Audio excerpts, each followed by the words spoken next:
Hello, this is Robert from The Cure. You're watching MTV. It's Cure Night. I hope you enjoy it. Hello, welcome to a very special edition of MTV New because I'm joined by Robert Smith, who you'll all recognise from The Cure. Hello, Robert. Hello. How are you today? Very well, thank you. Perky and interesting, I hope. Good. Glad to hear it. What have you had to interrupt from your timetable to come and talk to us today? Sleep. Deep sleep. It is. It's too early in the day. It's mid-afternoon. I would normally just be kind of like rising up out of the depths at this time of day. I think it's quite luxurious to have a job where you can get up when everybody else is already... The only reason I do it. You're a big sleeper then. I don't sleep that long, but I like the luxury of being able to choose when I sleep. More importantly, when I wake up. That's the real luxury of what I do. It's kind of partly true. There's like an undercurrent of truth to that, because when I was young, I used to think through all these various jobs that would entail me not having to get up. I suppose night worker was like the obvious one, but I always wanted the freedom to be able to work when I wanted to. I never thought I'd get that freedom, but it was a nice dream. So.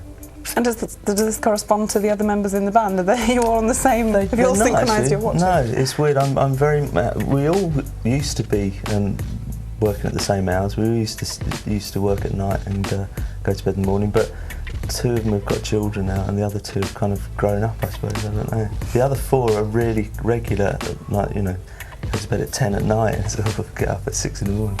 I don't know what they do actually. But they conform to my hours when we're working. Bitterly though, they really moan and do we have to work this late.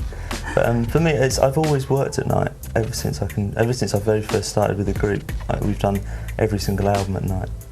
So we have a look and a listen at and to something that is back from the early days. It's let's have a look at the video for Boys Don't Cry. This is the most recent record to come from The Cure, and it's the greatest hits compilation. There are 2 new tracks on there, but 16 of them are, of course, from the last 25 years. How on earth did you choose singles to go into a compilation at this stage? It was much easier than you'd think. There's been 31 singles from beginning to now, and I just had to pick the ones that I felt were the greatest hits. I tried to be very honest about I picked the most commercially successful ones in the main, but I had to kind of deviate a bit from that to include some of the earlier ones that didn't do very well and some of the later ones that didn't do very well. So, but 12 of the 16 pretty much picked themselves. The band sat down and we all wrote down a list of what we thought were the best, the top 10, and we all pretty much had the same top 10. I think an unnamed member of the band had a very weird top 10. I think they were being weird on purpose. And then the final 4 were just really my choice of 2 early singles, my choice of 2 later singles. That probably, if it was just commercial success, it would have been all from the same kind of 7 or 8 year period, which I thought would have made it pretty redundant as this kind of an overview of the band. Because the reason the early singles didn't do well was because no one really knew who we were, and the reason the later ones didn't do that well was because people did. But the bottom line for me was, in a year's time, the contention over what's on there and what isn't is really kind of forgotten, and it's more a case of when you put it on, what does it sound like? So I wanted to make it a kind of a rounded experience. Did that help decide what definitely wouldn't go on there? Yeah. I mean, I imagine there are tracks now that you must listen to and think, oh, what on earth did I make that for? Well, there aren't that many that came out as singles, because I put a lot of thought into why what they were supposed to be doing. They're supposed to be getting played on the radio. That's like the main aim of a single. But there were 1 or 2 of my favourite Cure singles that aren't on there.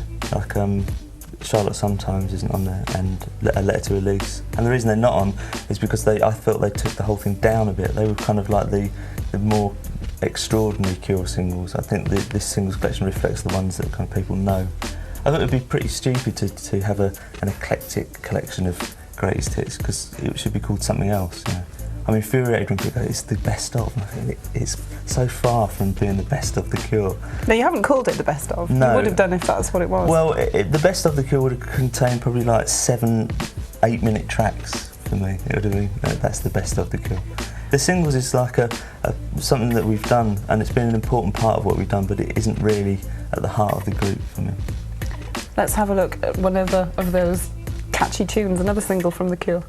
I'd just like to talk about the Greatest Hits compilation again, because it's a double CD as an unlimited edition. You went and recorded all those tracks in acoustic versions. How did that idea come about?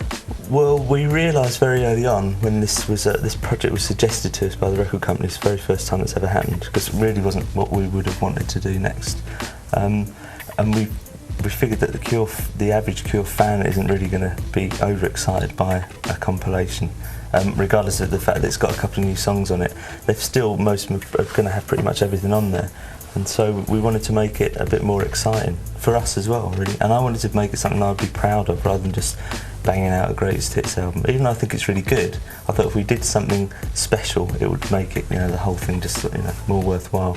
And so we got the record companies to agree to a free CD, which in itself was a milestone, and then we had to think what we were going to put on it. So, but there was only really three genuine ideas. One was just doing remixes, which seemed a bit kind of dull because it would be other people. The second was us doing remixes, which is slightly more interesting. The third was reinterpreting the songs acoustically. And seeing as that's how we pretty much figure new songs out anyway, we thought it would be interesting for fans to get that insight. And I'm glad we chose that option, because I think it's quite a naive hour, but it's got a certain charm to it, I think. I get the impression when anyone hears a Cure song, they remember a time and a place and an era. Do they do the same thing for you? I'd like to say they do. There are a few on there that I find it quite difficult to remember the time and the place, to be honest. Some of the early 80s stuff is a little bit hazy. But generally speaking, yeah, they do. It's funny that I actually think of my life more than I would like to, as in kind of lumps, which are usually referred to by the pornography part, or the disintegration part. So I kind of compartmentalise what I've done with regards to album titles. Which I suppose is the same. I mean, everyone does it. I think you just think of like other landmark events. And for me, when we bring an album out, I've usually spent a lot of time, invested a lot of kind of energy and passion into it, and so it becomes like a landmark event for me. The singles themselves, I mean, each one, I kind of remember sort of funny things about doing them, but I suppose I'm less emotionally attached to the singles than I am to some of the other Cure songs. Like album tracks probably bring back much stronger memories. Usually it's because if a song's got a certain depth of emotion and I've sung it on stage a number of times, I just sort of like feel the song. I mean, we've made 3 live albums over the last 20 or so years. Well, that's 3 too many for some critics. But I think the versions on the live albums are generally speaking are better than the studio versions. And I wish we'd done a live album last year, actually, because I felt the band played better last year than it has done for a decade. But we were sort of cowed a little bit by it. The fact is, there's a bootleg of every show that we've ever done, pretty much. So I suppose there's no real need to make a live album. But I would have liked to have picked some of the really good performances, and I think that's why the songs, they're kind of still alive for me. Some of the old songs. Robert, let's talk for a moment about videos. Have you actually seen any of them recently? Are there something that you come across Cure videos? I had to go through all of them to compile the DVD and the VHS for this Hits project as well. Uh-huh. In fact, the videos make me think more about time passing than just listening to the singles. I think because we've performed most of the singles over the years on and off, so it's kind of kept them alive. The videos are particular moments in time, and I can see myself kind of like growing up. I wasn't say growing old, but it makes me kind of sort of like stop and think, oh, just for a second. So it must be weird. Some of the earlier ones, I mean, they were good fun to do, but I think, we always worked with Tim Pope, like right the way through, but pretty much from, a few years in, for about a 15-year period. And I think some of them, he was dragging out too much that wasn't there, but overall they're really good. I'm really proud of what we did with Tim, the early Cure videos. That's nice to hear, because a lot of artists kind of say, oh no, I really wouldn't do that again, or it was a big mistake, or can't bear to see such and such. I always find it impossible to understand, because if you had the benefit of hindsight and went and redid something, obviously you'd be insane to do it the same, because you'd want a different experience anyway, and if you didn't know any better, you'd probably do it this. You know what I mean? The other thing is making mistakes, and it's a cliche, but it's true. true. It's all part of the next thing you do is hopefully better, because like you're dissatisfied with certain elements of what you've just done. And it's the same with videos. I mean, there's 1 or 2 videos the early videos that we did, which I thought were just perfect at the time, and I still think are really good. Like In Between Days is one. It's because it just captures the spirit of the band and the song perfectly. There are others. I'm thinking of Let's Go to Bed, I suppose, where I'm really hamming it up, you know. And I wasn't like that at all. I was kind of like acting, I was pretending. And those are the videos that I feel a bit uncomfortable about, because I can kind of see through it, as I'm sure everyone else can. But it just, you know, something about it, I think, oh, I wish I hadn't been quite so sort of cheesy in that way. There seems to be a naivety to them, and it always looks as if the band are having fun, which I think is quite nice. We are good actors. I got the impression watching them, and do correct me if I'm wrong, but they seem to fall into 2 categories. One set seemed to be the performance videos, very much with the band and maybe some visual effects. The cheap ones. Okay, well maybe you're going to be able to tell me the reasons then. And the others seem to be the kind of, let's all dress up and have a party, and they're almost the freak show with the demonic side. The cheaper ones. Yeah. There are 2, yeah. I mean, we try and marry the idea behind the video to the song. I mean, usually what's happened, particularly when I've worked with Tim, is that I'll give him some reference points and of other films, usually like visual reference points, and an idea of what the song is communicating, what I see in my head when I kind of listen to it, and then he takes it away, and that's how we used to work. But and I think most of them have worked because they still kind of like help the song. I mean, there are a lot of videos which I think you watch and it's just someone trying to sell themselves, and they could be singing anything.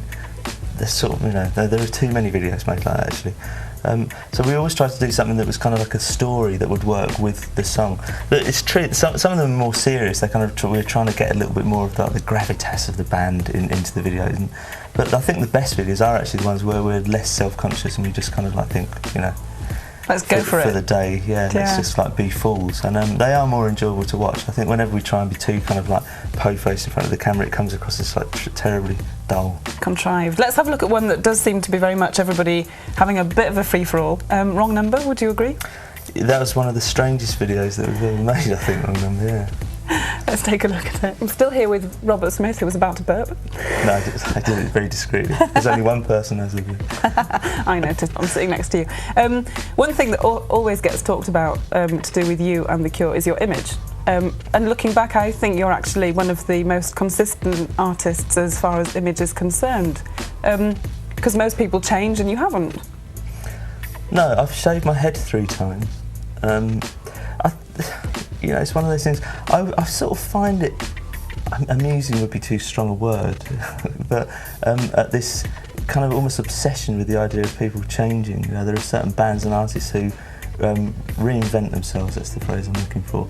And I think, but they don't. It's just them, but they've just got a different haircut. You know, I suppose I don't see it in the same way as like a lot of other people do. For me, I mean, it seems paradoxical that I would say that it's not kind of unimportant, because I've got, you know, over the years, there's a particular image that I've got that kind of defines the band. You know, so for me to say it's not that important would seem initially strange, but if I looked any other way, I'd still look like me, except I'd just be looking slightly different. You know what I mean? I mean, if I look in the mirror, I just see me. I either wear a lot of makeup or no makeup. I'm still seeing me. My hair's either like up or down, or I've shaved my head. I still see me. And when I look at other people, I still sort of see them. It doesn't matter if someone's wearing a hat or sunglasses. So I don't know. To me, it's. I've always looked in a certain way. I've always put on makeup as a sort of in a theatrical way of just like to confront people. I feel it's all part of like psychological as well. I kind of like it's like putting war paint on, and I go out and I do something. It allows me to. I mean, I'd feel very uncomfortable doing this, for example, if I wasn't wearing makeup, and yet I'd still internally I'd feel the same. But I kind of know that, you know, I would have this picture in my head of like being sort of quieter. Like if I'm at home and I'm not kind of done up, then I would never talk like this. I was going to say it's almost like wearing a mask and being able to become that person. It's enhancing what's already there. But I think if I was to kind of like get a Mohican, you know, and dye it blue, and have a tattoo put on my chin, it would be a complete reinvention of myself into what though? You know, it'd be Robert Smith with a blue Mohican and a tattoo machine. So for me, that whole idea of reinvention, it's, you know, it goes on inside you. I don't think, I mean, fair enough if it's reflected and you have a complete change of like look and you know, but I think it's too often it's cynical. You know, the reasons for a reinvention are because your record sales are flagging. For me, I've just always dressed and looked how I feel myself. I mean, I'm still wearing my pyjamas. You can't get more undressed and comfortable than that. We will still be here after the break with Robert Smith talking about The Cure, so do stay tuned. There's a lot of speculation flying around, or there has been, that Blood Flowers was going to be the final Cure LP, and this greatest hits is the swan of the Cure career. It's not that black and white. Do you want to tell us a bit about? I mean, the speculation about Blood Flowers being the last Cure album was generated by me, really, because I wanted everyone to believe that, and most importantly, the band. And I did think it would be, and it still possibly could be, because we haven't done anything else since. I'm hoping that we will. I'm hoping that Blood Flowers isn't the last Cure studio album. But until we make another one, I'm all right if it is, because it was a good way to finish. I wanted to finish with an album that people would think they're making their best music and they stop. I just thought it would be a cool way to stop the band. But in the process of playing the live shows last year, I got really enthusiastic about The Cure again, and I loved it, and by the time we got to the end of the year, I wanted to keep doing it. So, in a strange way, I'm slightly worried that some of that feeling may have been because I felt everything we were doing was for the last time, so everything was very poignant and there was a lot of kind of emotion around what we were doing.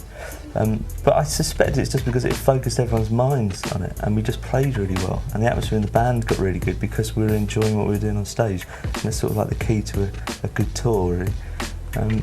The greatest hits thing, for me, it's not really the right time. I mean, I come from a generation that believes that the greatest hits should be something that happens after a decent enough time of mourning when the band's kind of ended. So even if Blood Flowers is the last thing, greatest hits should have waited, really. But I think record companies are nervous, you know, like they probably think that in a year's time, if we haven't done anything, that the name won't be as high profile, so they'll have missed out on the sales opportunity. I mean, it's so crass the way things are done nowadays that everything's driven by commercial concerns. So I thought I'd rather go along with it and get it done how I would want it done. I could get to pick the track listing and get it packaged right and do the acoustic CD. So at least it's something that I can look back on fondly. I thought if I opt out, it'll be a greatest hits in name only, you know, because it just won't be the right thing. But, no, it's sort of got in the way. It's made it a little bit awkward to do something new because kind of sets us. It's like 2 steps forward with Blood Flowers and 1 step back with the greatest hits. But we will be going into the studio shortly to try and do something else. Ah. You say that you're going into the studio with the band. There's also rumour that you'll be going into the studio by yourself. So is there a solo project possibly on the horizon? Well, going into the studio is a bit of a... It's not really the same deal if I'm doing things on, because I've been doing my own album for about 18 months now. I keep having to put it on hold for The Cure doing stuff, because I'm doing it all into a computer and I'm doing it all at home and I'm doing it on my own. So it's even more the process of making it is the point, because I never know. With The Cure, we do demos and stuff, and I always know there is going to be one point in time when we do a performance and that's it, and that's going to be the definitive performance. Doing something on your own, every time you're doing something, it's for real. So it's actually more satisfying in a funny way. I miss the interaction that I have with the band, because it does add a lot, that dynamic. But I gain through not having to coerce them into staying up past midnight, being able to work when I want and do things without resorting to like sort of cheap man management techniques. Does the stuff that you're creating on your own sound very different? It can't do, surely, because so much of The Cure is basically Robert Smith. Yeah, but it's a band. When I write stuff for the band, it's a particular. I know it's going to work in a particular way, and it's very structured. And there's verse, chorus, you know, there's bridges and mid-lates and stuff. But essentially, it's vocal-led music. There's songs that I do with The Cure, and I think that's what we do best. And I think that's probably what I do best in that context. But over the years, I've written stuff that I've kind of sidelined because it hasn't worked when we've demoed it. But I still think there's good ideas in there, and they're the songs that I've sort of dug out and I've been working on, and they're sort of pieces. I know it's horribly pretentious, but they don't. Songs kind of resolve, you know, and they have like structures, and they're very pleasing. There's certain, you know, it's traditional kind of ways of like making a song work. Writing a piece of music is much more kind of like film music, atmospheric music that can just like keep progressing, doesn't have to resolve. It is totally different. It does sound really different, believe it or not. It's like some of them I sing on, the ones I sing on, people will think, I know that voice, you know. Well, some people think I know that voice. The ones that I don't sing on, you would have no idea that I was doing it. Wow. Honest. Let's pretend for a moment that Blood Flowers was the last thing we were going to hear from The Cure. What would be? It's horrible. We'll cry later. But what would be your last words? What would you actually want to be remembered by? I mean, I've been really pleased with what The Cure has done over the years. I think there have been 5 distinct bands called The Cure. A Cure fan, I think, appreciates, I suppose, more than the casual observer, how important the band lineup is to the sound and to what we do. But I would never think I still wouldn't think there's one bit which is kind of better than all the rest, because at the time of doing it, like when we did 17 Seconds, our second album in 1980, I was entranced by it, and I thought, and that was it for me. It was like, I thought, I don't care if I never make another record. So each time I do it, I feel like that, and I felt that with Blood Flowers, except it's obviously much more likely now that The Cure's going to finish. I sort of feel that I should really give up predicting what The Cure's going to do, when it's going to end and stuff, because I think it's sort of taken its own life. I think it will just stop when it stops. I don't think it can continue on without me, but I think all these conceptual reasons I have for finishing the band, I should forget about, really. And it's actually something that preoccupies you, that you think about.